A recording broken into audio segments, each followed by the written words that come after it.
अब देख लें से। तो लास्ट क्लास में स्टार्ट किया था हमने वेंट ऑफ इक्वेशन। अच्छा, वेंट ऑफ इक्वेशन जो होती है वो इक्विलिब्रियम कांस्टेंट पर टेम्परेचर का इफेक्ट प्रेडिक्ट करती है। अब उसमें हमने देख लिया लास्ट में different forms of went of equation पढ़ी थी, और सिंगल टेम्परेचर पर डिफरेंशियल फॉर्म या उसी की टू डिफरेंट टेम्परेचर्स पर वेंट ऑफ इक्वेशन। अब हमने जो लास्ट में लिखी थी याद तो रखनी है, log k2 by k1 equals to delta h upon 2.303 r in bracket 1 upon t1 minus 1 upon t2।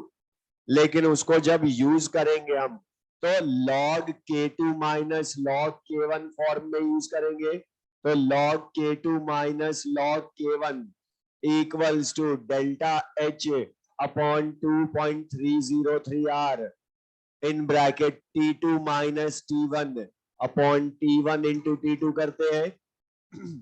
अच्छा, टेम्परेचर का इफेक्ट प्रिडिक्ट करोगे तो यहाँ पर T1 केल्विन लो टेम्परेचर मानोगे और T2 केल्विन हाई टेम्परेचर मानेंगे इसमें। तो T1 केल्विन लो टेम्परेचर, अब इसमें देख लें ध्यान से। तो T1 केल्विन लो टेम्परेचर मानेंगे, T2 केल्विन हाई टेम्परेचर मानेंगे। तो बता, अगर मैं तुमसे बोलूं, ध्यान से देखना, अब हमें बताना है, हमने ये तो बता दिया कि equilibrium constant depend only upon temperature, लेकिन टेम्परेचर बढ़ाने पर इक्विलिब्रियम कांस्टेंट की वैल्यू बढ़ती है या कम होती है, वो हमने अभी तक नहीं बताया कि टेम्परेचर बढ़ाने पर के बढ़ेगा या कम होगा। तो उसके लिए हमें क्या लाना पड़ेगा, log k2 minus log k1 का साइन, कि ये पॉजिटिव आएगा या नेगेटिव। अच्छा, उसके पहले मुझे बता दे ये जो K1 है ये क्या है, पढ़ के बता दो उसमें से। K1 क्या है, पूरा बोलना है। Equilibrium constant at low temperature, और K2 equilibrium constant at high temperature. अब इसमें मैं तुमसे बोलूं, सपोज अगर टेम्परेचर, ये लिख भी लेना फिर, T2 ग्रेटर देन T1 हो, मतलब टेम्परेचर T1 से बढ़ाकर T2 करा, तो मुझे बताएं T2 माइनस T1 नेगेटिव होगा या पॉजिटिव। अच्छा, टेम्परेचर केल्विन में कभी भी नेगेटिव होता है क्या, तो बता, ये पूरी वैल्यू जो आएगी ये नेगेटिव होगी या पॉजिटिव, पॉजिटिव। तो बता T2 minus T1 upon T1 into T2, इसकी वैल्यू क्या होगी, पॉजिटिव।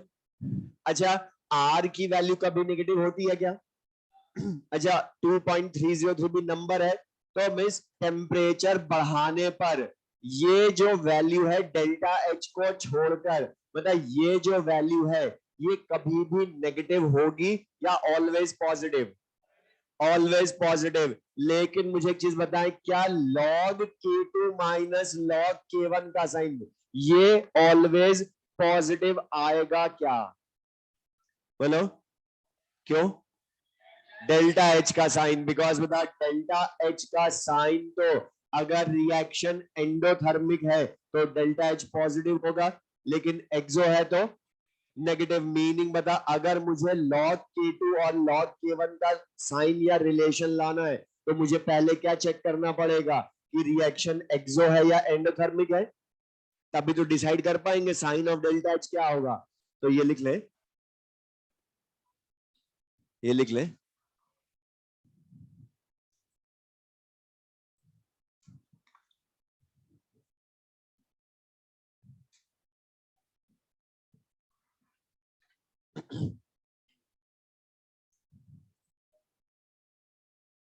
और इसके बाद नोट लिख ले इसमें।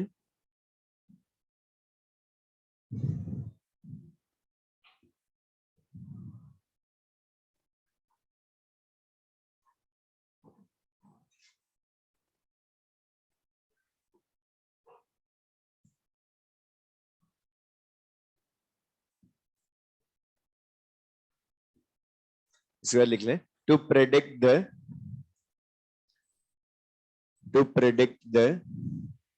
effect of temperature, to predict the effect of temperature on equilibrium constant, to predict the effect of temperature on equilibrium constant, we have to check that the given reaction is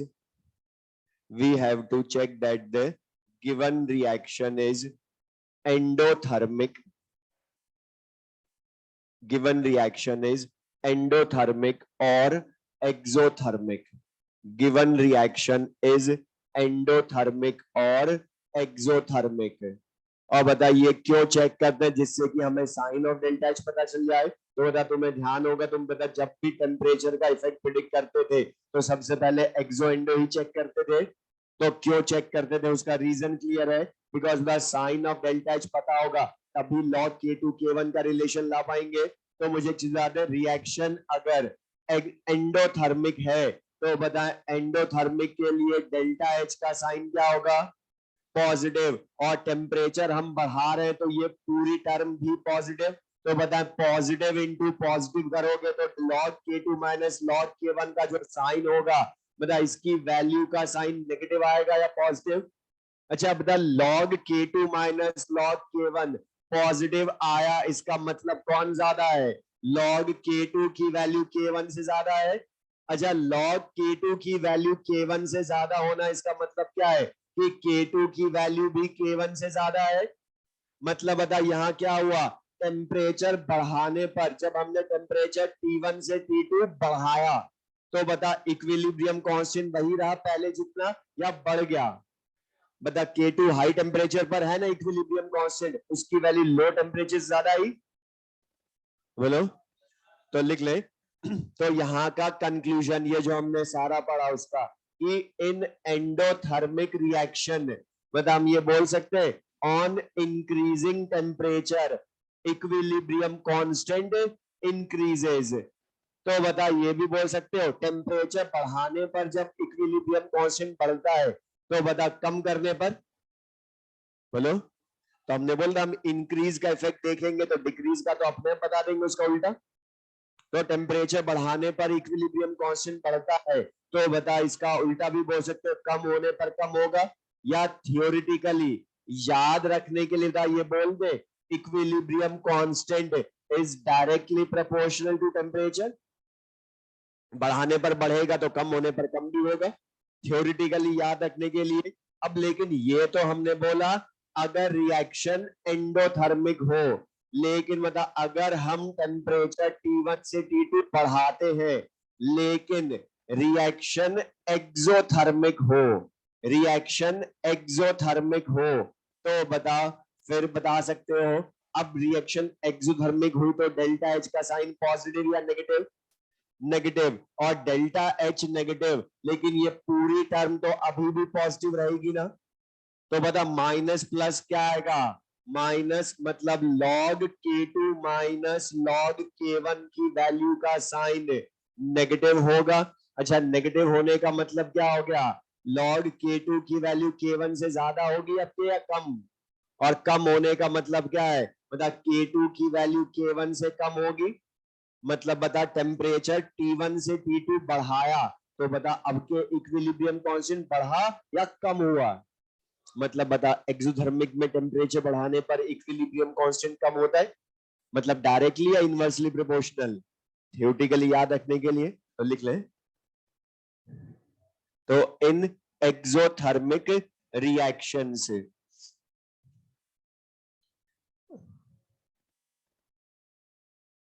on increasing temperature equilibrium constant decreases। तो बता उल्टा भी बोल सकते हो कि temperature कम करने पर इक्विलिब्रियम कांस्टेंट बढ़ता है, मतलब equilibrium constant is inversely proportional to temperature.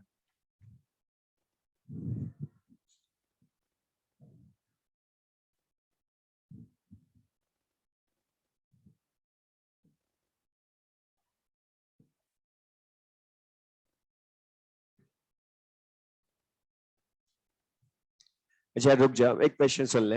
इसका जो कंक्लूजन हमारे काम का जो लास्ट में हमने लिखा ये एक्सोथर्मिक एंडोथर्मिक वाला, इसी को यूज करना, जो equilibrium constant proportional to temperature या इनवर्सली प्रोपोर्शनल टू टेम्परेचर, इस पर बेस्ड तुमसे क्वेश्चन पूछा, सुन ले, रुक जाओ। तुम्हें कई बार वो क्वेश्चन में बोलेगा कि what are the favourable conditions for endothermic reaction या favourable condition for exothermic reaction. तो ध्यान सुनना, अगर बोले फेवरेबल कंडीशन, ये मेंशन ना करे कि वो फॉरवर्ड रिएक्शन के लिए बोल रहा है या बैकवर्ड रिएक्शन के लिए, तो बता डायरेक्शन मेंशन ना करो तो कौन सी मानोगे, फॉरवर्ड मानोगे। तो बता मैं ये बोल दूं क्या, एंडोथर्मिक रिएक्शंस में, एंडोथर्मिक रिएक्शंस में high temperature is favourable condition. क्यों? क्योंकि बता टेम्परेचर बढ़ाऊंगा मैं तो बताओ इक्विलिब्रियम कांस्टेंट की वैल्यू कम होगी या बढ़ेगी। अच्छा, इक्विलिब्रियम कांस्टेंट बढ़ने का मीनिंग क्या है कि प्रोडक्ट कंसंट्रेशन ज्यादा होगी, साथ में रिएक्टेंट कंसंट्रेशन कम होगी। अब बता रिएक्टेंट कम होगा, प्रोडक्ट ज्यादा होगा, तो फॉरवर्ड रिएक्शन इजीली, तो बता ये हाई टेम्परेचर पर इजीली होती है। जबकि बता एक्सोथर्मिक में हाई टेम्परेचर फेवरेबल या लो टेम्परेचर। तो एक चीज सुनना, हाई टेम्परेचर फेवरेबल बोले या कई बार बोल देता है अडेप्टेशन, तो अडेप्टेशन बोले या फेवरेबल बोले मतलब फॉरवर्ड डायरेक्शन मानना है। तो बता इसके लिए क्या होगा, लिख लो। तो बता फेवरेबल कंडीशन हाई टेम्परेचर या लो टेम्परेचर, लो टेम्परेचर, क्योंकि बता चाहे एक्सो हो एंडो हो, फेवरेबल तो हमेशा फॉरवर्ड डायरेक्शन। और एक चीज रुक जा, पहले की सुन ले, यहां एंडोथर्मिक एक्सोथर्मिक का मीनिंग क्या है, फिर रिवर्सिबल रिएक्शंस में बोल देख ले। अच्छा, हमने पढ़ा है थर्मोडायनेमिक्स में, सुन ले पहले, ये काम की चीज, आगे हम ली चैटलिस्ट प्रिंसिपल पढ़ेंगे, वहां बहुत काम आना है, और अभी तो आएगा ही सही, कि अगर मैं बोल रहा हूं कोई रिएक्शन फॉरवर्ड एंडोथर्मिक है, तो बता बैकवर्ड क्या होती है, एक्सो होती है। हमें पता है रिवर्स करने पर एक्सो हो जाती है, एक्सो है तो एंडो हो जाती है। लेकिन अब बता रिवर्सिबल में तो दोनों है ना एरो, तो ये तो दोनों तरह की हो सकती है, एक्सो एंडो। लेकिन बता अगर मैं तुम्हें फिर से वही क्वेश्चन बोलूं कि a reversible reaction is endothermic, reversible reaction is endothermic, तो उसका मतलब बैकवर्ड मानोगे या फॉरवर्ड। तो ये ध्यान रखना, कभी भी बोले कि डायरेक्शन ना बताए, वो नहीं बताएगा कभी भी, तो हमने हमेशा कौन सी माननी है, फॉरवर्ड। और अगर मैंने बोला रिएक्शन इज एंडोथर्मिक, तो मतलब उसमें एंडोथर्मिक का मतलब फॉरवर्ड ही बताओगे। लेकिन अगर बोलूं रिएक्शन इज एक्सोथर्मिक, तो मतलब फॉरवर्ड रिएक्शन एक्सोथर्मिक है, फिर बैकवर्ड कुछ भी हो उससे मतलब नहीं, हमें हमेशा फॉरवर्ड के रेस्पेक्ट में साइन बताओगे। तो ये क्लियर सबको, ये लिख लिया, लिख लो। अब इस पर यूज कैसे करना है, क्वेश्चन क्या क्या पूछेगा, तो क्वेश्चन बोल रहा हूं मैं, जितना हमने पढ़ा लास्ट क्लास में और आज, इस पर बेस्ड क्वेश्चन सुन ले पहले। वो तुम्हें बोलेगा 4 इक्वेशंस लिख देगा, पूछेगा which of the following equation represents the effect of temperature on equilibrium constant, बता दोगे। वेंट ऑफ इक्वेशन हमने 3 जो पढ़ी उनमें से कौन सी लिखी है उसके अकॉर्डिंग। दूसरा क्वेश्चन कि एंडोथर्मिक के लिए या एक्सोथर्मिक के लिए फेवरेबल कंडीशन टेम्परेचर की हाई लो टेम्परेचर क्या होती है। थर्ड जो हमारे यूज करना है ज्यादा, ये वाला। और सबसे इंपॉर्टेंट हमें याद रहे कि effect of temperature on equilibrium constant हमने पढ़ लिया है, हमें याद रहना चाहिए। क्यों बोल रहा हूं, क्योंकि हमें ये अभी मैं क्वेश्चन करवाऊंगा सबको याद होगा, और इसका कंपटीशन में लास्ट 3 इयर्स पहले क्वेश्चन आया, अभी बता रहा हूं उस टाइप का क्वेश्चन में। तो क्वेश्चन लिख ले, predict the sign of predict the sign of delta H of a reaction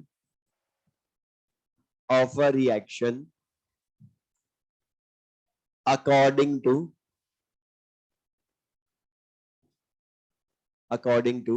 board पर से लिख ले। तुम्हें टेम्परेचर दिया है, उस पर इक्विलिब्रियम कांस्टेंट दिए हैं।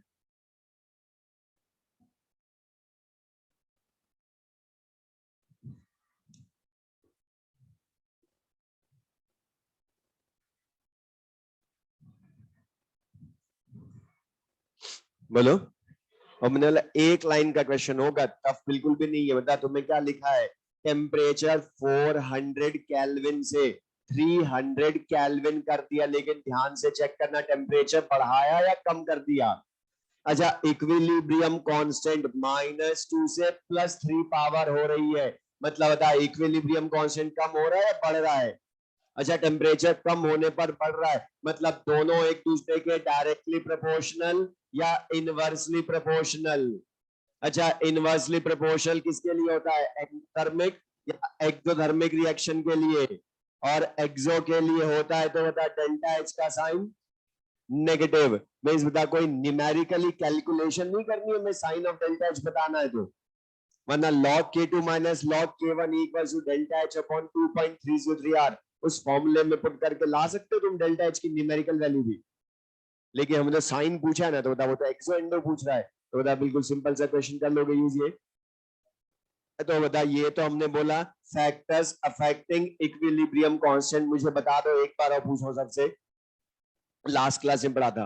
अच्छा, इक्विलिब्रियम कांस्टेंट टेम्परेचर पर डिपेंड करता है क्या, नहीं करता है, ओनली अपॉन टेम्परेचर करता है। बोलो, किस पर डिपेंड करता है। अच्छा, टेम्परेचर पर करता है क्या, किस पे करता है, तो ये ध्यान रखोगे। अच्छा, प्रेशर वॉल्यूम कंसंट्रेशन, और सब पता चल रहा है, तुम बीच में क्या कर रहे हो, और तुम्हें वहां कोने में बिठाऊंगा उधर, ये तुम जो बीच में हरकत कर रहे हो ना, ये हो गया। अब पढ़ लो, अब ध्यान सुनना। तो यहाँ पर अब मैं जो बोला, ये टेम्परेचर का इफेक्ट होता है ओनली ऑन इक्विलिब्रियम कांस्टेंट, बाकी किसी पर का इफेक्ट ऑन इक्विलिब्रियम कांस्टेंट नहीं होता। तो जो तुमने क्वेश्चंस दिए थे तुमने किए होंगे, तो उसमें बता इस तरह के क्वेश्चंस बहुत हैं। अब लेकिन जो हम पढ़ने वाले हैं यहाँ से ध्यान से करना ये, क्योंकि ये क्वेश्चंस जो बता रहे जितना हमने अभी तक पढ़ ली, थ्योरी मैक्सिमम हमने इसकी पढ़ ली इस चैप्टर की, लेकिन जितना हमने लॉ ऑफ मास एक्शन ये सब पढ़े, उनको यूज हमने कैसे करना है, या केपी केसी की कैलकुलेशन। तो लिख ले next heading, calculation of KP and KC, calculation of KP and KC, calculation of KP and KC. अब इसमें लिख ले, अब ये कब कैलकुलेट करनी है हमने, लिख ले, when initial amount of when initial amount of reactant initial amount of reactants are given in the question, initial amount of reactants are given in the question, initial amount of reactants are given in the question, initial amount of reactants are given in the question। अब जो ये लिखी है heading, उसमें पढ़ो क्या लिखा है, हमें केपी और केसी की वैल्यू कैलकुलेट करनी है, लेकिन डाटा गिवन कब होंगे, इनिशियली। मतलब इनिशियल मोल दे देगा, इनिशियल मास देगा, या इनिशियल कंसंट्रेशन या इनिशियल प्रेशर देगा, लेकिन देगा ओनली एट या इनिशियली, एट इक्विलिब्रियम नहीं देगा। अच्छा, केसी हो या केपी हो, बता केसी क्या होता है, product upon reactant concentration at equilibrium, but at equilibrium concentration चाहिए ना केसी में। केपी क्या होता है, partial pressure of products upon reactants at equilibrium, मतलब हर डाटा केसी केपी के लिए इक्विलिब्रियम का होना चाहिए रिएक्टेंट प्रोडक्ट का, बट वो हमें इक्विलिब्रियम पर डायरेक्ट नहीं देगा। अब हमने जो लास्ट क्लास में क्वेश्चन किया था, देखो units of KC KP K X के जैसे बात में, देखो रजिस्टर में देखें, units of KC KP and K X जो लिखा था केसी केपी के एक्स, उसके जज्बा 3O2 गिव्स 2O3 वाला क्वेश्चन। अब उसमें भी देखो तुमने KF अपॉन KB को यूज किया था, मतलब KC को यूज किया था ना, लेकिन कंसेंट्रेशन देखो O3 O2 की डायरेक्ट एट इक्विलिब्रियम गिवन थी, तो हमने KC प्रोडक्ट अपॉन रिएक्टेंट करके बता KC ले आया था, फिर KF अपॉन KB के इक्वल किया था, लेकिन वहां पर KC जो कंसेंट्रेशन थी वो डायरेक्ट एट इक्विलिब्रियम थी, तब तो डायरेक्ट कर सकते थे, लेकिन यहां पर अब डायरेक्टली एट इक्विलिब्रियम नहीं होगी, इनिशियली होगी, तो अब लाएंगे कैसे हम? तो उसके लिए मैं आधे क्वेश्चंस में जो काम आएगा वो बता रहा हूं, आधों में वो हमें देगा रिएक्टेंट का डिग्री ऑफ डिसोसिएशन अल्फा। अच्छा बता, हमने पढ़ा अल्फा क्यों देगा? अच्छा, रिवर्सिबल रिएक्शन में रिएक्टेंट 100% इनटू प्रोडक्ट में बदलता है या पार्शियल? तो रिएक्टेंट प्रोडक्ट दोनों प्रेजेंट होंगे ना एट इक्विलिब्रियम, तो हमें वो उनका अल्फा देगा। अब अल्फा से एक्स कैसे लाएंगे हम एट इक्विलिब्रियम, मतलब इक्विलिब्रियम डाटा कैसे लाएंगे? तो उसके लिए पहले हमें इसका मीनिंग पता, तो लिख ले नेक्स्ट इसी में, degree of dissociation, degree of dissociation,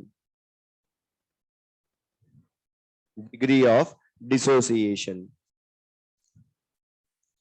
और इसमें लिख ले इसकी डेफिनेशन, बस ध्यान रखना, लिख ले डिग्री ऑफ डिसोसिएशन अल्फा। अच्छा तब वैसे तो ये अल्फा हम पहले भी और चैप्टर्स में यूज कर चुके हैं, मतलब आयनिक इक्विलिब्रियम में भी अल्फा कैलकुलेट करा था कोलराश लॉ से, और बोला था द अल्फा की वैल्यू कब नेग्लेक्ट करते कब नहीं करते वो सब चीजें ध्यान है, बोला था वो सब चीजें रिवाइज भी कर लेना, तो वो हमारे यूज होंगी। अब लेकिन इसका मीनिंग लिख ले, it represents the, it represents the dissociated moles, it represents the dissociated moles with respect to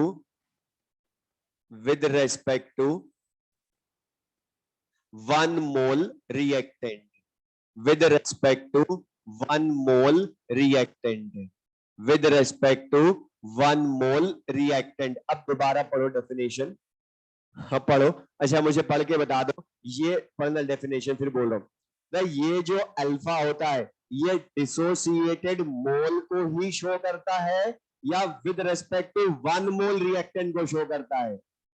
मतलब वन मोल रिएक्टेंट में से कितने डिसोसिएटेड मोल होंगे उन्हीं को अल्फा बोलोगे।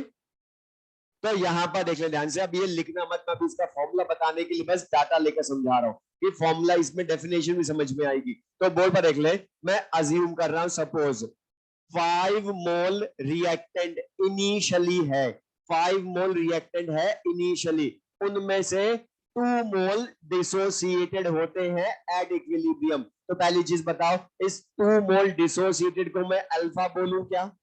क्योंकि ये कितने के रेस्पेक्ट में है? 5 मोल रिएक्टेंट के रेस्पेक्ट में। तो बता अल्फा के लिए कितने में बदलोगे? 1 मोल रिएक्टेंट के रेस्पेक्ट में डिसोसिएटेड मोल को अल्फा बोलते हो ना, तो बता 1 में से कितने होंगे? 2/5 मोल्स डिसोसिएटेड, यही होंगे। अच्छा ये जो 2/5 मोल आए, बता इनको मैं अल्फा बोल सकता हूं ना? अच्छा अल्फा की वैल्यू कितनी आई अभी? 0.4, या बता इसी को इंटू 100 कर दू तो 40% डिसोसिएशन। तो बता तुम्हें ध्यान, हमने पढ़ा भी था परसेंटेज डिसोसिएशन दे दे, तो परसेंटेज डिसोसिएशन देगा मतलब वो क्या है? अल्फा ही दे रहा इनडायरेक्टली। तो बता यहां पर उसी को तो इंटू 100 करके परसेंटेज अल्फा हुआ। अब मैं इसका फॉर्मूला बनाऊ, ये कुछ मत लिखना, वो मैं आगे क्वेश्चन में हम यूज करेंगे, फॉर्मूला बनाओ। अच्छा यहां पर तुमने ध्यान से देखा कि 1 मोल रिएक्टेंट के रेस्पेक्ट में अल्फा की वैल्यू मतलब कभी भी हमें 1 से ज्यादा आ सकती है क्या? हमेशा 1 से कम आएगी ना, अभी तो इंटू 100 करने पर परसेंटेज होगी ना, बताओ वो, और परसेंटेज तो 100 से ज्यादा वैसे भी कभी नहीं हो सकती। तो बता 1 में से डिसोसिएट मोल। अब मैं तुमसे बोलूं इसका फॉर्मूला बनाए हम, तो बता ये 2 क्या शो कर रहा है? डिसोसिएटेड मोल्स अपॉन 5 क्या शो कर रहा है? Initial moles of reactant. तो बता फॉर्मूला ही क्या हो गया? 2 को क्या बोलोगे? Dissociated moles, dissociated moles. या अब एक चीज सुनना, हम आगे हमने बोला इनिशियल मोल देगा मोस्टली, तो वो डाटा लेकिन कई बार इनिशियल प्रेशर भी दे देता है। तो इनिशियल मोल की जगह इनिशियल प्रेशर दे तो मैं रीजन बताऊंगा, समझाऊंगा आगे कि मोल की जगह फिर हम वहां प्रेशर भी यूज कर लेंगे। क्यों करेंगे रीजन में बताऊंगा। अभी बस लिख ले तो लिख लो डिसोसिएटेड, ये कुछ नहीं लिखना, डिसोसिएटेड मोल और pressure of reactant, dissociated moles और pressure of reactant upon initial moles और प्रेशर ऑफ सेम रिएक्टेंट।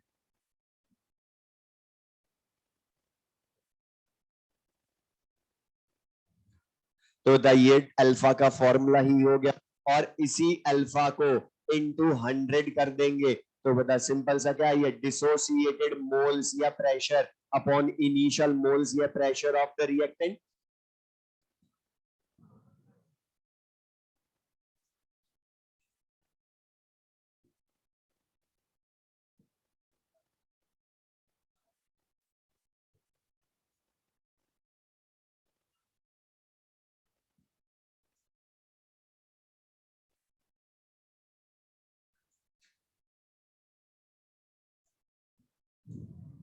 अब ये जो मैं लिख रहा हूं वो एग्जांपल लिख लेना, बट पहले समझ लो। अब हमने जो ये फॉर्मूला पढ़ा या अल्फा पढ़ा, इसका मीनिंग क्या है ये ध्यान से देखना। ये तो degree of dissociation alpha, dissociated moles, जिस रिएक्टेंट का लाना है उसके dissociated mole at equilibrium upon initial mole of the same reactant. अब जैसे मैं क्वेश्चन बोलूं, बोल पर देख ले कि ये कोई रिएक्शन है, P plus Q gives three, P plus two Q gives 3R plus 4S, balanced equation है। अब मैं तुमसे बोलूं इनिशियली, अच्छा इनिशियली मतलब क्या हो गया, time t equals to 0। Initially P के 3 मोल है, Q के 5 मोल लिए हमने, इनिशियली लिए। अच्छा बता इनिशियली P एंड Q होंगे, अच्छा इनिशियली प्रोडक्ट होंगे क्या, 0 0। अच्छा जब आफ्टर सम टाइम इक्विलिब्रियम आएगा तो बता इक्विलिब्रियम जब आएगा तो रिएक्टेंट के मोल कम होंगे ना, प्रोडक्ट के बढ़ेंगे। लेकिन रिएक्शन जब होती है तो हमारे अकॉर्डिंग होती है या according to balanced equation coefficients, balanced equation coefficients होती है। अब मैं तुमसे बोल रहा हूं ध्यान सुनना बस ये बता, मैं सपोज अज्यूम करूं एट इक्विलिब्रियम P के X मोल रिएक्शन में पार्टिसिपेट करते हैं, P के X मोल रिएक्शन में पार्टिसिपेट करते हैं, तो बता रिएक्टेंट के तो रिमेनिंग मोल लिखोगे ना। तो बता इनिशियली थे 3, उसमें से X मोल ने रिएक्शन कर ली, तो रिएक्टेंट के बचे हुए मोल कितने लिखोगे बताओ, 3 माइनस एक्स लिखोगे ना।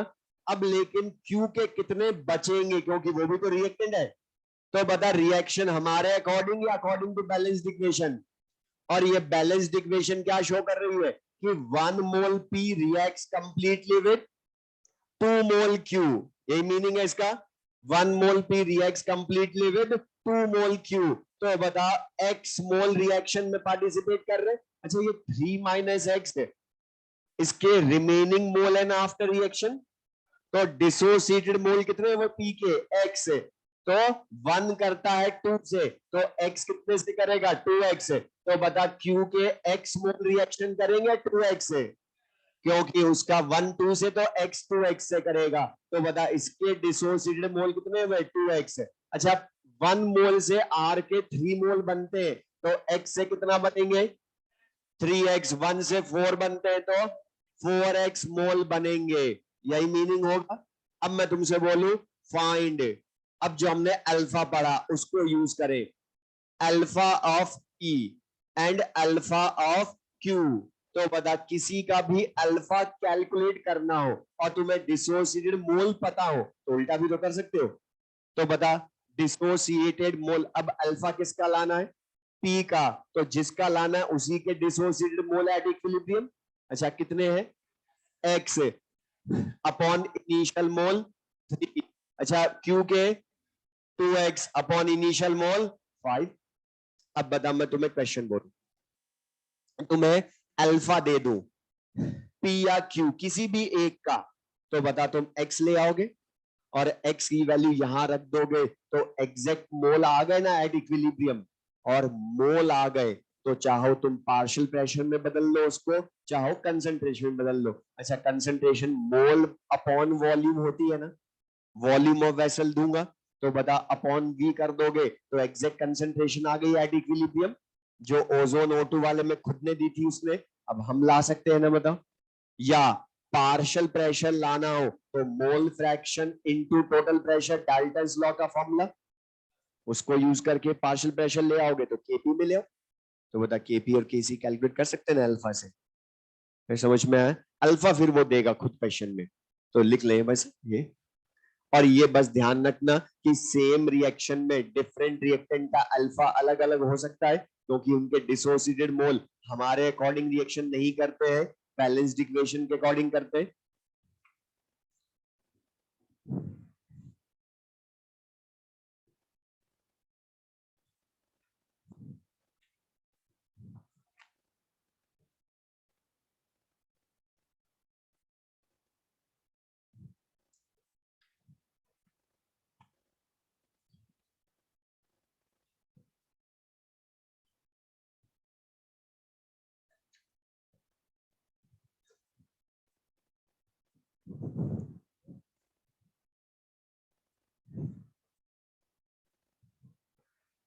अब ध्यान सुनना, इसमें कब सब ये लिख लिया सबने, तो सुन लो। अब सबसे ज्यादा काम की चीज है इसमें, सबसे इंपॉर्टेंट, मैं हर बार क्वेश्चन में कुछ ना कुछ चेंज करूंगा, और मैं बोल रहा हूं प्रोसीजर मत चेंज करना। ओके, इसमें कई बुक्स में नोट्स में तुम पढ़ते हो तो हर क्वेश्चन को अलग अलग मेथड से करते हैं, और तुमने जितने मेथड बदले उतना तुम्हारा क्वेश्चन टफ होगी, तुम ही परेशान होगे बाद में कब कौन सा मेथड यूज करना है। इसलिए सारे क्वेश्चंस में करवाऊं एक ही मेथड से करेंगे, बोर्ड पर देख ले। तुम्हें बस क्वेश्चन में ध्यान से चेक करना है कि उसने इनिशियल मोल दिए हैं रिएक्टेंट्स के या इनिशियल प्रेशर दिया है, बस ये चेक करना, इनिशियल मोल दिए हैं या इनिशियल प्रेशर। दूसरी चीज, फिजिकल स्टेट का ध्यान रखना, मतलब अगर कोई सॉलिड हुआ तो उसको कैलकुलेशन में कंसिडर करोगे क्या, ना हमने पार्शियल प्रेशर में करना है ना ही कंसंट्रेशन में करना है, क्योंकि कंसंट्रेशन तो उनकी कांस्टेंट रहती है, एक्टिव मास 1 मानते हो, और पार्शियल प्रेशर हम उनका कंसिडर करते हैं नहीं, तो बस सॉलिड का ध्यान रखोगे, फिजिकल स्टेट का, और दूसरा इनिशियल मोल या इनिशियल प्रेशर। अब बस बोलो, ये 2 लाइन तुमने लिख ली तो तुम कोई भी क्वेश्चन रॉन्ग नहीं कर सकते, चाहे मैं कितना भी अच्छा कर दूं। और ये लिखना बहुत इजी है, कैसे है ध्यान से देखो। रिएक्टेंट को मतलब रिमेनिंग मोल लिखते हो ना, प्रोडक्ट को प्रोड्यूस्ड मोल लिखते हो, लेकिन मतलब ये जो तुमने एक्स की टर्म में लिखा अभी, ये अपने अकॉर्डिंग लिखा या according to balanced equation coefficients लिखा, मतलब वो बैलेंस्ड इक्वेशन सेटिस्फाई करे ना कि 1 मोल 2 मोल से करता है इसलिए x मोल 2x मोल से करेगा, 1 से 3 4 बनते इसलिए x से 3x 4 मोल 4x मोल बने। अब एक चीज बोल रहा हूं, ये x की टर्म में लिखना भी बहुत इजी है। कैसे इजी है, सिंपल सा, ध्यान से देखो, बस रिएक्टेंट को सब्ट्रैक्ट करके लिखना इनिशियल में से, और जो जिस रिएक्टेंट का कोफिशिएंट है वही x के साथ आया है, कुछ अलग नहीं कर रहे हम, जो वहां लिखा है वही लिख रहे हो x के साथ।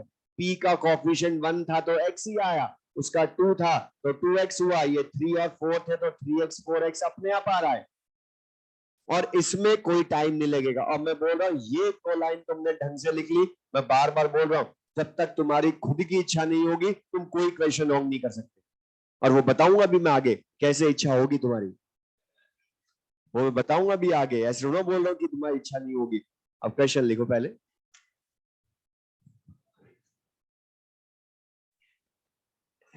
इन a closed vessel, in a closed vessel, initially initially 2 mole A, initially 2 mole A and 3 mole B are taken. In a closed vessel, initially 2 mole A and 3 mole B are taken. At equilibrium, at equilibrium,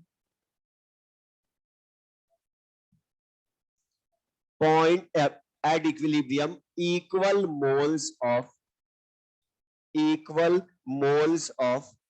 A and C are formed, are obtained. लिख लो. At equilibrium, equal moles of A and C are obtained. Find. अब इसमें 2 parts हैं question में. 2 parts हैं. First, degree of dissociation alpha of A and B. Alpha of A and B. Second, total moles at equilibrium. Total moles at equilibrium. Total moles at equilibrium. Board पर देख ले. ये पहला question बता रहा हूं, आगे वाले सारे अच्छे होंगे वो तुम करना. बोर्ड पर देख ले जो मैं बोल रहा हूँ. सुन लो यहाँ पर पहली चीज में जो प्रोसीजर, एक बार अब लैंग्वेज क्वेश्चन की एग्जैक्ट है इसलिए बोल रहा हूँ, ध्यान से देख ले. अच्छा, तो मैं रिएक्शन लिख कर दिए, वो लिख लेना A + 2B gives C. तो सबसे पहली चीज बोला था इनिशियल मोल चेक करोगे. अच्छा, इनिशियली A के मोल कितने हैं? 2 मोल हैं. इनिशियली B के 3 मोल. अच्छा, प्रोडक्ट इनिशियली होगा क्या?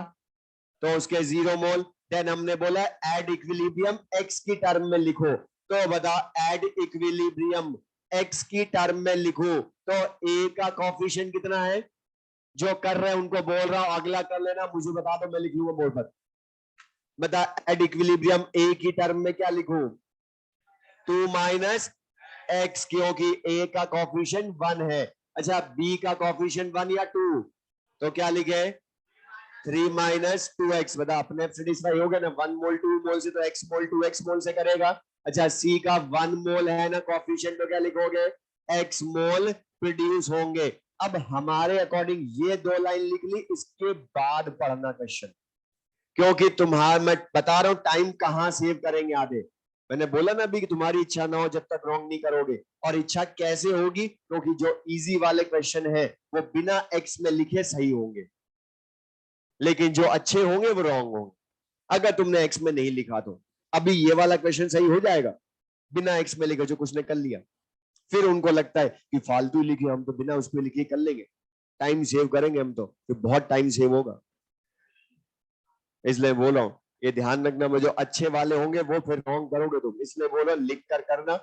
तो यहां पर अब बताओ क्वेश्चन ने क्या बोला है? इक्विलिब्रियम पर A और C के मोल इक्वल हैं. उसने बोला है हमारे अकॉर्डिंग A के मोल 2 - x, क्वेश्चन के अकॉर्डिंग C के x mole 2x equals to the x क्या हो गया?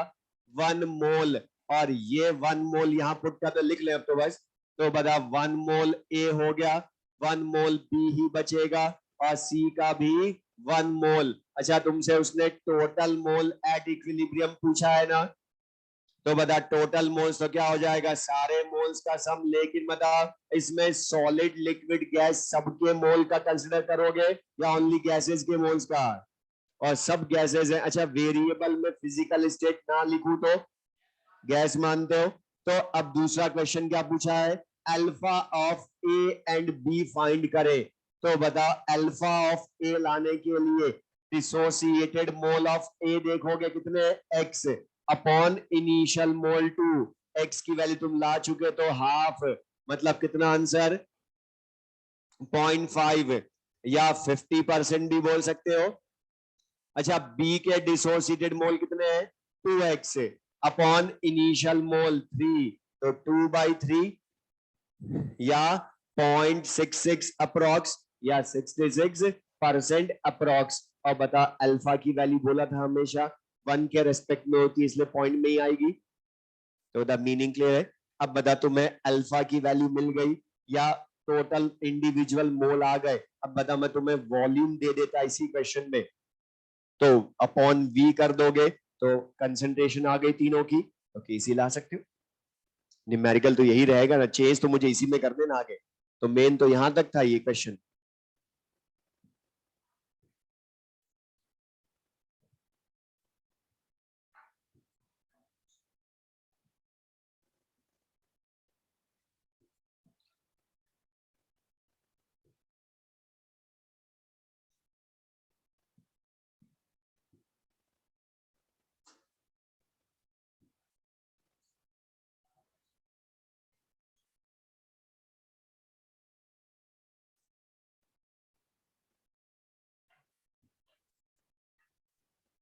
नेक्स्ट क्वेश्चन लिखे,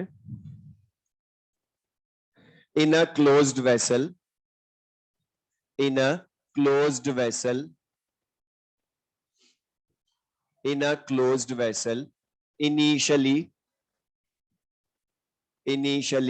बोर्ड पर से लिख लें, 1.6 mole SO2, 1.6 mole SO2 and 0.8 mole O2 are taken. 1.6 mole SO2 and 0.8 mole O2 are taken at equilibrium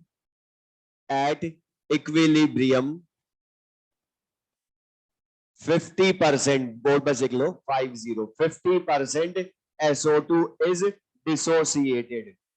50% SO2 is dissociated.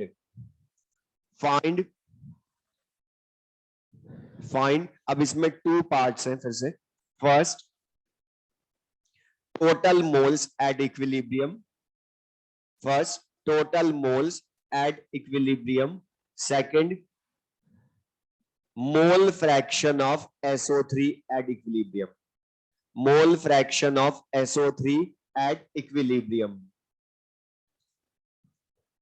अच्छा, last class में एक चीज बोली थी, इस चैप्टर में जब भी तुम बैलेंस्ड इक्वेशन लिखोगे तो कभी भी फ्रैक्शनल कोएफिशिएंट वाली नहीं लिखोगे, होल नंबर वाली लिखोगे. और ये अभी तो मैं लिख कर दे रहा हूं, लेकिन ये कॉमन रिएक्शन है इसकी. वो बोलेगा SO3 फॉर्मेशन, तो हमेशा SO2 और O2 से बनाना. इस चैप्टर में हमेशा लिख लें. 2 क्वेश्चन पूछे, क्या आंसर? पॉइंट.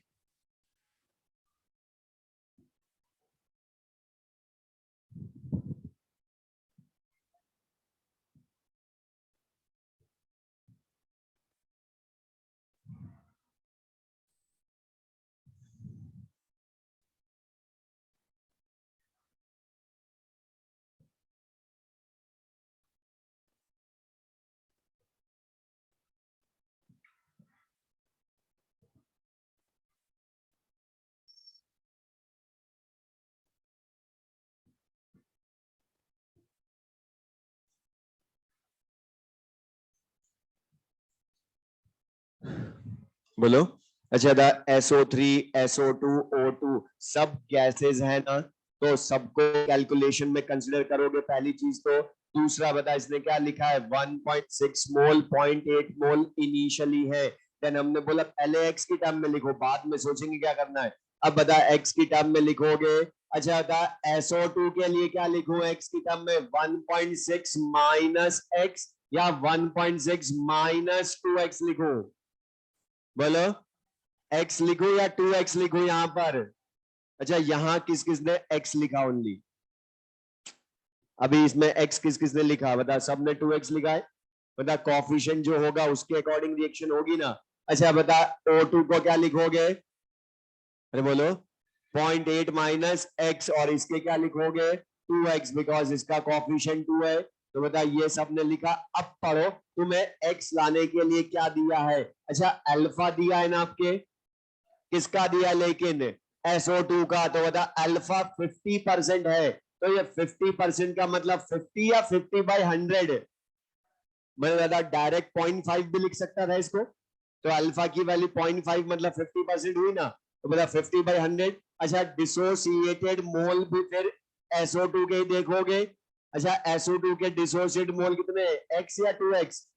अपॉन इनिशियल मोल लिखोगे तो 1.6. इसको सॉल्व करोगे तो वैल्यू कितनी आएगी, x की वैल्यू 0.4 यही आएगी ना. और बता, ये x की वैल्यू यहां पुट कर दे तो रिमेनिंग मोल कितने हो गए SO2 के, 0.8 मोल, और इसी के 0.4 मोल, और ये भी 0.4 मोल प्रोड्यूस होंगे. तो बता, पहला पार्ट.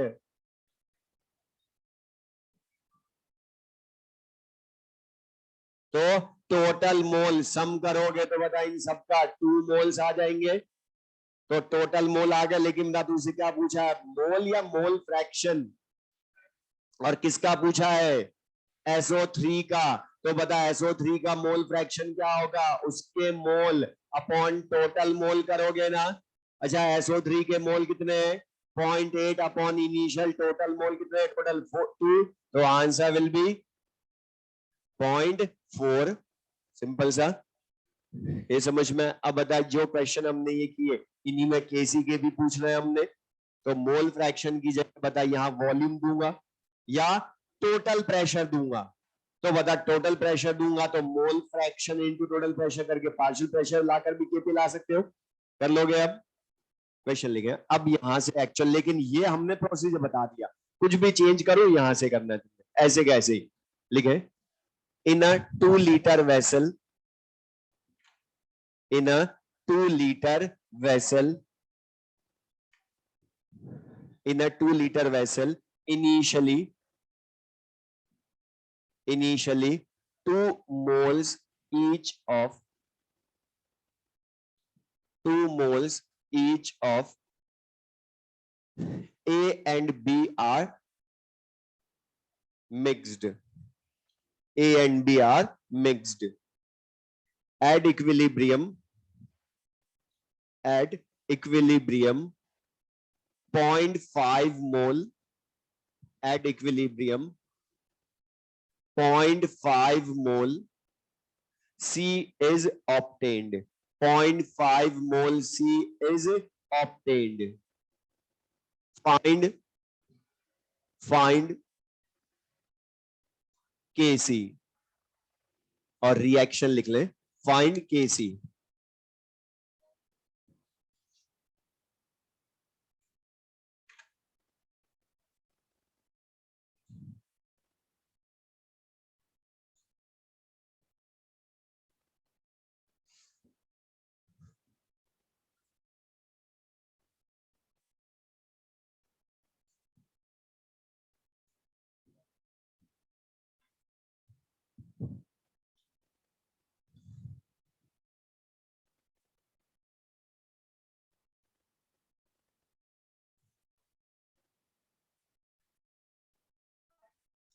करेक्ट है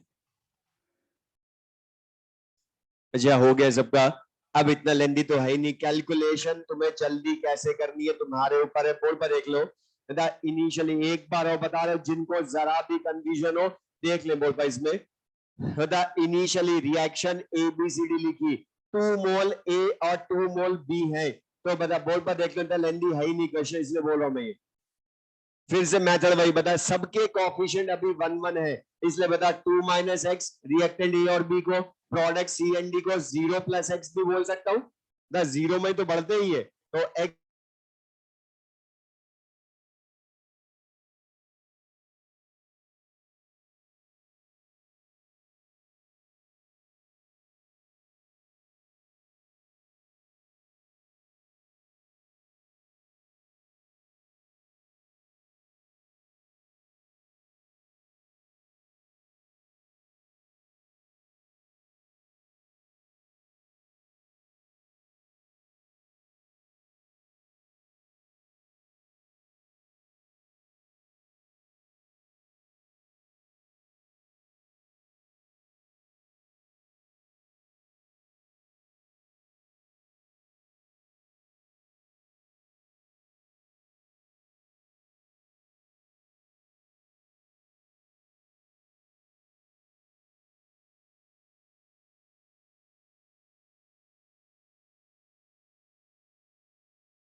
find Kp for the reaction.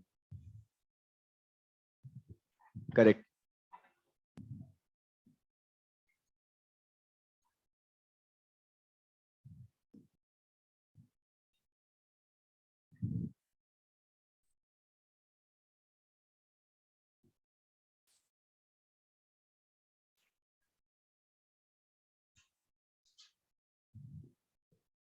अच्छा, पहली चीज तो था अभी तक जो हमने क्वेश्चन किए और इस क्वेश्चन में डिफरेंस क्या है। बता, अभी तक ध्यान रखना हमारी हैबिट हो चुकी है केसी को लाने की, लेकिन इसमें केसी है या केपी। पहली चीज तो बोल पर देख ले, जो कर रहे हैं उनको बोल रहा, मैं इनको 2 मेथड्स बताऊंगा इस क्वेश्चन को, जो तुम्हें इजी लगे उससे करना। बोल पर देख ले पहले। अच्छा दा, तुम्हें क्या बोला, इनिशियली 10 मोल PCl5 हीट किए और डिसोसिएशन ऑफ PCl5 की रिएक्शन कभी लिख कर नहीं देगा, ये तुम्हें ही लिखनी है हर बार ये रिएक्शन। अब इनिशियली देन मेथड वही, x की टर्म में लिखो, मतलब x की टर्म में लिखोगे तो 10 माइनस एक्स, ये x मोल लिखोगे ना सबके, तो बता यहां पर सबके मोल हमें मिल गए x की टर्म में। अब x लाने के लिए बता तुम्हें फिर से क्या दिया उसने इक्विलिब्रियम पर, अल्फा ऑफ PCl5। अच्छा, अल्फा ऑफ PCl5 कितना है, 0.5 ही है ना, 50% तो 0.5।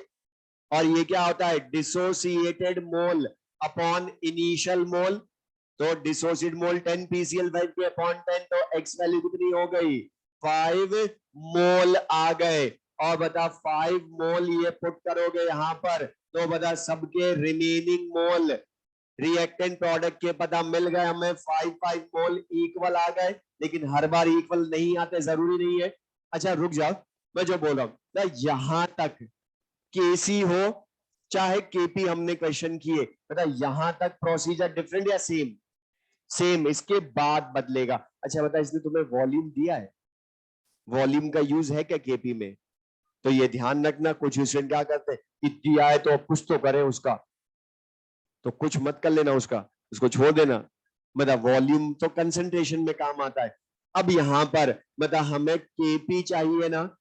अच्छा, केपी लाना है तो क्या करोगे, कंसंट्रेशन या पार्शियल प्रेशर, और partial pressure of products upon reactants raise to the power of their stoichiometric coefficients करोगे ना। तो बता अब स्क्वायर ब्रैकेट लिखूं या पी लिखूं, पहली चीज तो रिप्रेजेंटेशन में बदलेगा ना केपी में पार्शियल प्रेशर। अच्छा, पार्शियल प्रेशर लाना है तो अब मैं मेथड से बताऊं इसको पहले, तो बता पार्शियल प्रेशर क्या होता है, mole fraction into total pressure.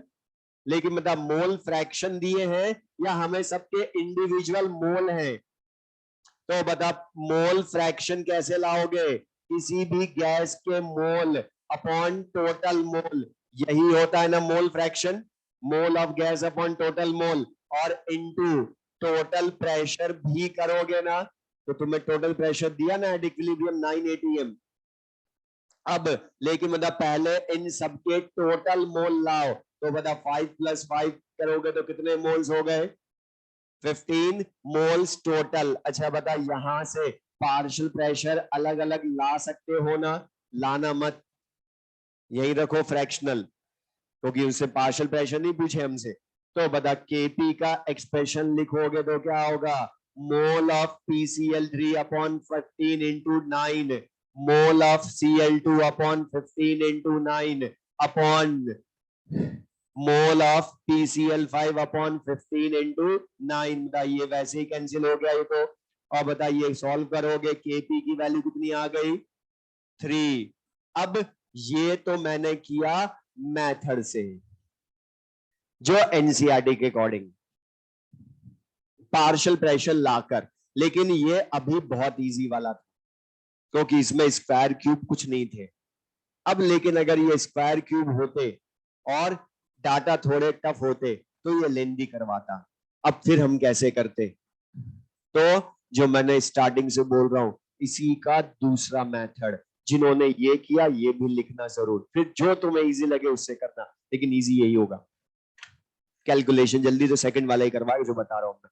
बोल पर देख लें पहले, पता हमने लास्ट क्लासेस में पढ़ा था केपी और मोल फ्रैक्शन इक्विलिब्रियम कांस्टेंट का relation. KP equals to KX into P total raised to the power delta NG। और बता इसका डेरिवेशन किया तो इसी से था ना, तो बता हम कोई अलग चीज नहीं पढ़ रहे, थ्योरी से ही हमने ये फॉर्मूला बनाया है।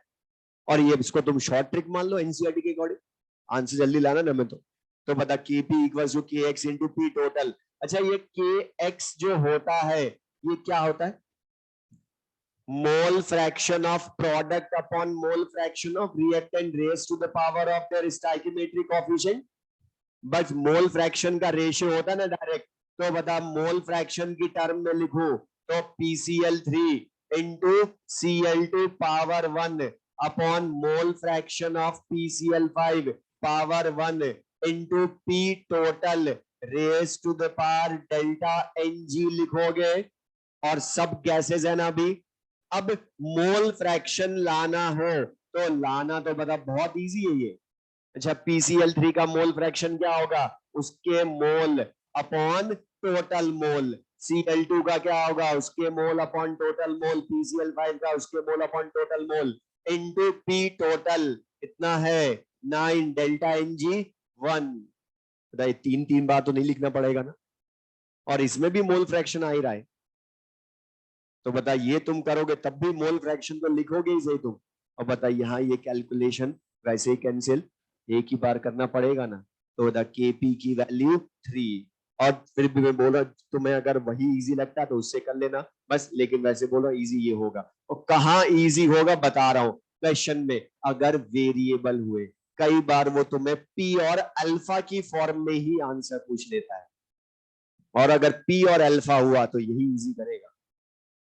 वो तो बहुत लेंदी कर देगा अल्फा बाद में पुट करते रहोगे, तो ये इजी करेगा उस क्वेश्चन को। तो बताइए एक ले सबको ये लिख ले सबने।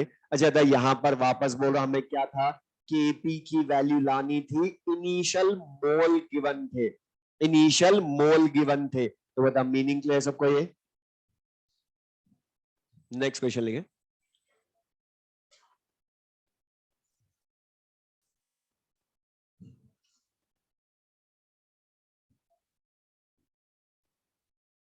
इन a closed vessel,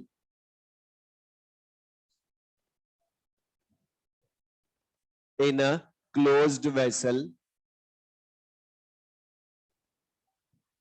10 moles 10 moles each of 10 moles each of A and B are taken,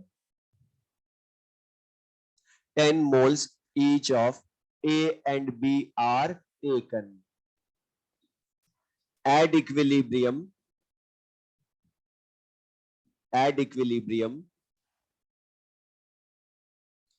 20% A is dissociated, at equilibrium 20% A is dissociated and total pressure is 8 atm, total pressure is 8 atm।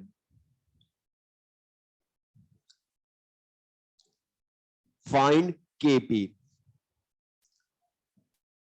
और equation लिख लें board पर से। Find KP reaction लिख लें board पर से। A plus 3B gives 2C, A plus 3B gives 2C और सब गैसेज है। A plus 3B gives 2C।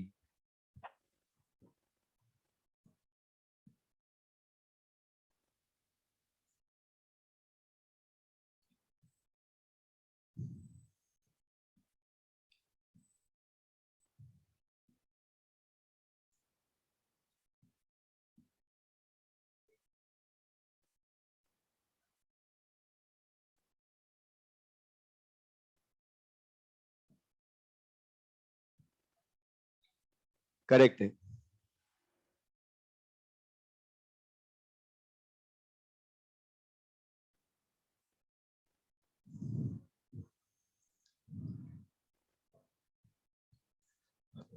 और इतने लेंदी तो है नहीं, जल्दी भी करना है हमने इनको। अच्छा द इनिशियली 10 मोल गिवन है और फिर से केपी पूछा है। सबसे पहली चीज फिजिकल स्टेट देखो, ए के लिए क्या लिखोगे बता, 10 माइनस 3x या x, क्योंकि ए का कॉफिशिएंट 1 है, लेकिन तब बी के लिए क्या लिखोगे बता दो, 10 माइनस एक्स या 10 माइनस 3x। अच्छा सी के लिए कॉफिशिएंट 2, इसलिए क्या लिखोगे 2x मोल। अच्छा अल्फा किसका दिया है, बी का या ए का, और बता जिसके लिए दिया अल्फा 20%, तो बता 20% मतलब कितना हो गया, 0.2 डिसोसिएटेड मोल ए अपॉन इनिशियल मोल 10, तो बता एक्स वैल्यू कितनी हो गई 2 मोल, और बता ये एक्स की वैल्यू 2 मोल पुट कर दो, तो बता कितने मोल हो गए ए के, रिमेनिंग 8, बी के कितने हो गए 4, और सी के प्रोड्यूस मोल्स भी 4 हो गए। तो बता ये सबके मोल समझ में, मेथड वही हर जगह।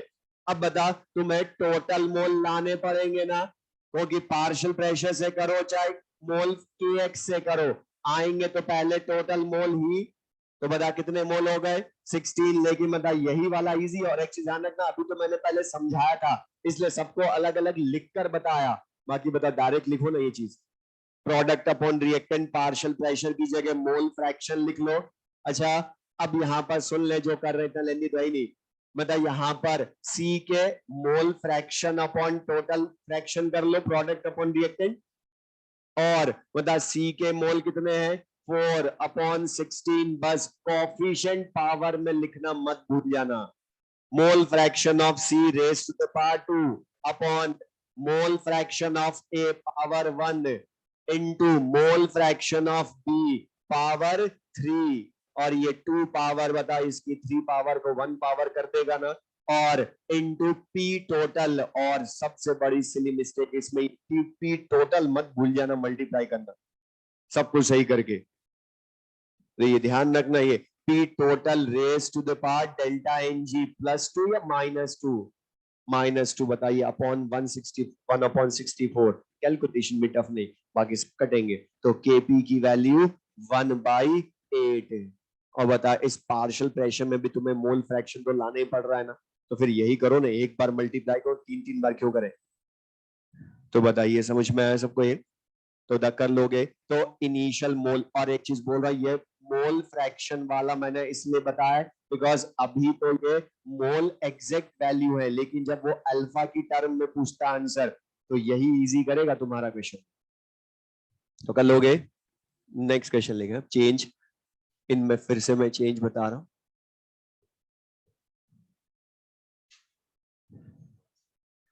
इन a closed vessel, in a closed vessel initially, या initial लिखना, initial मत लिखना, in a closed vessel initial pressure of PCl5,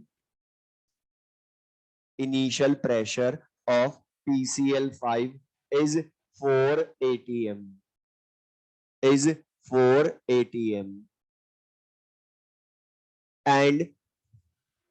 and total pressure at equilibrium, total pressure at equilibrium is 6 atm, total pressure at equilibrium is 6 atm, find kp for its dissociation, find kp for the dissociation of PCl5, find kp for the dissociation of PCl5, dissociation of PCl5। अब इसमें रुक जाओ, सुन लो, answer से मतलब नहीं है, ये बहुत इजी वाला क्वेश्चन, मैं तुमसे पूछ भी नहीं रहा आंसर, आंसर बता रहा हूं तू, अब बोल देखो, जो मैं समझा रहा हूं वो समझना, बिकॉज वो हम आगे अच्छे न्यूमेरिकल में यूज करेंगे। अच्छा बता, अभी तक हमने, सुन ले जो कर रहे हैं उनको बोल रहा हूं, अभी तक हमने जितने भी क्वेश्चंस किए, चाहे केपी के किए चाहे केसी के किए, बता सब में हमें इनिशियल मोल ही गिवन थे हर बार, लेकिन बता यहाँ मोल गिवन है या प्रेशर, इनिशियल प्रेशर, तो पहली चीज तो फिजिकल स्टेट चेक करना सबकी, ओके प्रेशर सबका काम आता है या ओनली गैसेस का, ओनली गैसेस का, तो बता उसने प्रेशर दिया है, लेकिन मेथड तो हमारा मतलब बैलेंस्ड इक्वेशन के कोएफिशिएंट तो मोल का ही रिलेशन बताते, वो प्रेशर का रिलेशन नहीं बताते, लेकिन अब इनिशियल प्रेशर को मोल की जगह यूज कैसे करें? तो एक चीज बता, यहां पर हमने गैसेस के लिए स्टार्टिंग से बोला है, कुछ भी ना समझ में आए तो आइडियल गैस इक्वेशन लिखना, रीजन में भी सोचना, ये समझाएगा रीजन तुम्हें। अच्छा बता, क्लोज्ड वेसल बोला है तो बता, हमने थर्मोडायनेमिक्स में पढ़ा, जब तक खुद ना बोले तब तक वॉल्यूम कांस्टेंट। अच्छा, टेम्परेचर तो हम बदलते ही नहीं है, वरना किसी के भी बदल जाएंगे, आर कांस्टेंट। लेकिन बताओ, ये जो मोल है वो प्रेशर के डायरेक्टली प्रोपोर्शनल होगा ना? मतलब क्या हो गया बता, जिसका या जो प्रेशर है और जो मोल है उनका रेशियो डिफरेंट या सेम? मतलब प्रेशर जो रिएक्शन करेंगे वो मोल के रेशियो में ही करेंगे रिएक्शन। तो बता, ये जो कोफिशिएंट्स हैं ये मोल का रिलेशन बताते हैं ना? लेकिन बता, मैं इनकी जगह डायरेक्ट प्रेशर क्यों यूज कर लूंगा? वो रीजन हमें ध्यान लिखना जरूर, वो P प्रोपोर्शनल टू N है, मतलब मोल का रेशियो प्रेशर का रेशियो होगा। अब बता, इनिशियल प्रेशर लिखा मैथड, लेकिन वही इसके बाद अब ये ATM मतलब डायरेक्ट प्रेशर है। अब x की टर्म में लिखूंगा तो 4 माइनस एक्स मोल लिखूं या ATM? और ये लिखना जरूर, मैं क्यों बार बार हर बार साथ में लिख रहा था मोल, जो कुछ नहीं लिखते हैं, फिर ये ऐसे क्वेश्चन में वो परेशान होंगे बाद में रिवाइज करते टाइम कि ये कैसे लिख दिया, कब एक्स मोल हो जाता है, कब प्रेशर हो जाता है, पता ही नहीं चलता, तो तुम्हें लिखे कब? तो वो लिखो ना, तभी तो समझ में आएगा बाद में। अब यहां पर ये ATM ही है, मतलब ये डायरेक्ट प्रेशर है। अब बताओ, एक्स लाने के लिए ध्यान सुनना ध्यान से, सबसे इजी क्वेश्चन होंगे इनिशियल प्रेशर से KP लाने वाले, लेकिन कंपटीशन में सबसे ज्यादा ये आते हैं। क्यों? क्योंकि इनमें मैं चेंज बहुत सारे कर सकता हूं, और सब में एक्स लाने के लिए तुम्हें हर बार एक ही चीज देगा, टोटल प्रेशर। हर बार ये देगा एक्स लाने के लिए। और टोटल प्रेशर हमने पढ़ा है, sum of partial pressure of all the gases होता है ना? लेकिन ऑल द गैसेस ओनली। अब बता, सब गैसेस के पार्शियल प्रेशर एक्स की टर्म में तुम्हें पता है ना? और तुम्हें एक्स ही तो लाना है, तो बता, लिख लो एक्स की वैल्यू कितनी हो गई, 2 ATM मोल नहीं अब के, और ये सबके पार्शियल प्रेशर ही तुम्हें मिल गए एट इक्विलिब्रियम। अच्छा बता, अब मोल फ्रैक्शन को यूज करने की जरूरत है क्या? सबके पार्शियल प्रेशर है ये, तो बता, अब तो प्रोडक्ट अपॉन रिएक्टेंट करना और easy, 2 into 2/2, answer will be 2, question answer. तो बता, ये मीनिंग क्लियर सबको, ये कि यहां पर क्वेश्चन में इनिशियल प्रेशर को हमने इनिशियल मोल की जगह यूज क्यों करा, समझ में आया सबको ये? बोलो।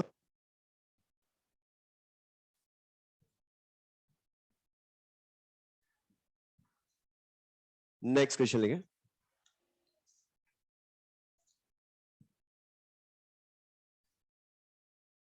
इन द रिएक्शन, अब जैसे अभी हमने क्वेश्चन किया, तुम लोगों ने हाँ करा, तो अब मैं उसका चेंज बता रहा हूं, देख ले। इन द रिएक्शन, बोर्ड पर लिख ले, 2A gives 2B plus C, 2A gives 2B plus C, at equilibrium,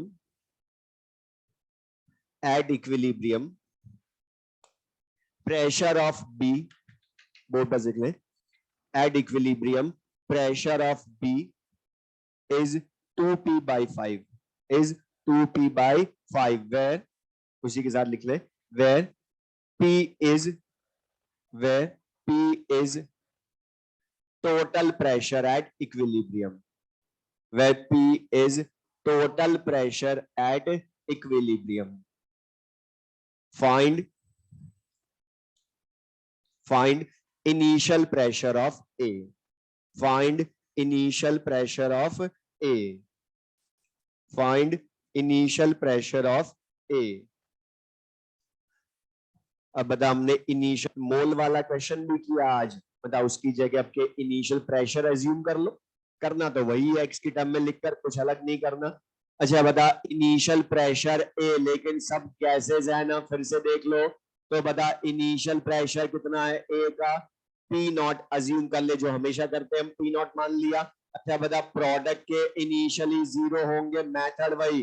अच्छा ए के लिए क्या लिखोगे at equilibrium, p minus X या p नॉट माइनस 2x?